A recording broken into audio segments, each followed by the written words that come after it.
हर बार पड़ने वाली ठंड से इस बार की ठंड कहीं ज्यादा थी। पूरा ढोलकपुर जंगल ठंड से परेशान था। गज्जू हाथी, कुकू कोयल, ब्लैकी कौआ, चंपू गधा, मोंटी बंदर और चंपा लोमड़ी सब बस एक बढ़िया गर्मागर्म घर बनाने में लगे थे। और फिर एक दिन चीकू खरगोश का घर बनकर तैयार हो जाता है। वो उसमें खुशी खुशी रहने लगता है। तभी एक दिन चंपा लोमड़ी वहां आती है और वो बहुत दुखी होकर चीकू खरगोश से कहती है, अरे चीकू खरगोश, तुम तो बहुत समझदार निकले। ठंड से बचने के लिए तुमने कितना बढ़िया घर बनाया है। अब क्या बताऊं चीकू खरगोश, ठंड इतनी पड़ रही कि मुझसे तो अब चाह कर भी अपना घर नहीं बना पा रहा। तो क्या चीकू खरगोश कुछ दिनों के लिए तुम मुझे अपने साथ रख सकते हो? मैं तुम्हें बढ़िया बढ़िया खाना बनाकर खिलाऊंगी।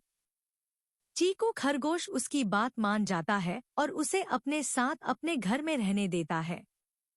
पहले तो चंपा लोमड़ी कुछ दिन उसके घर में अच्छे से रहती है, फिर उसे एक चालाकी आती है। वो सोचती है क्यों न चीकू खरगोश को यहाँ से निकाल दूं। इतनी ठंड में उसके लिए भी खाना बनाना पड़ता है। बस यही सोचते हुए चंपा लोमड़ी चीकू खरगोश को उसके ही घर से निकाल देती है।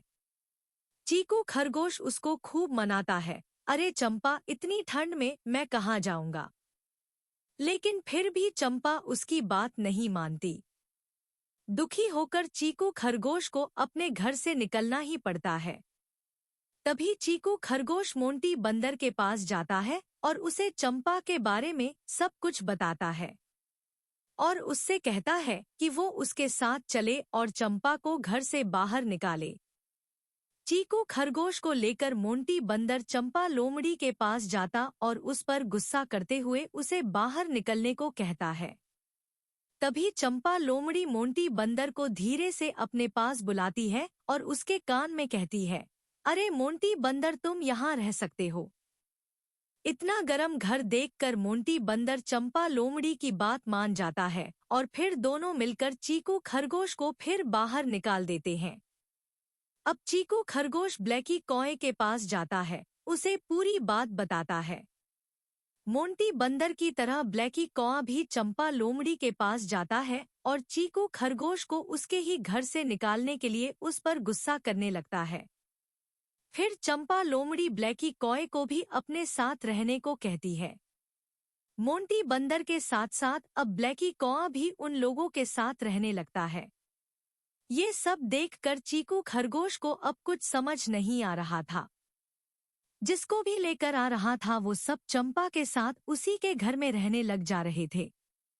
तभी चीकू खरगोश को गज्जू हाथी का ख्याल आता है, क्योंकि पूरे ढोलकपुर जंगल में अगर कोई समझदार है तो वो है गज्जू हाथी। बस यही सोचते हुए चीकू खरगोश ठंड में कंपक पाते हुए गज्जू हाथी के पास पहुंचकर उसे सारी बात बताता है। पर अंदर ही अंदर चीकू खरगोश डरता भी रहता है, कहीं ऐसा न हो मोंटी बंदर और ब्लैकी कौए की तरह यह भी चंपा लोमड़ी की बात में आ जाए और उसके साथ रहने लगे। चीकू खरगोश गज्जू हाथी के बारे में ऐसा सोच ही रहा था कि तभी उसे चंपा लोमड़ी की आवाज सुनाई देती है, अरे गज्जू दादा आओ। इन सब की तरह तुम भी अब इस घर में रह सकते हो। और हाँ, मैंने आज गाजर का हलवा भी बनाया है, चलिए अंदर अभी आपको खिलाती हूँ। और फिर जैसे ही गज्जू हाथी चीकू खरगोश के घर के अंदर जाता है, उसका घर टूट जाता है। सभी टूटे घर से तुरंत बाहर निकलते हैं और जोर जोर से चिल्लाने लगते हैं, अरे गज्जू दादा, ये क्या किया तुमने? इतनी ठंड में हम सब कहाँ रहेंगे? इतना गर्म घर क्यों तोड़ा? तभी गज्जू हाथी उनसे कहता है, क्यों ठंड, क्या सिर्फ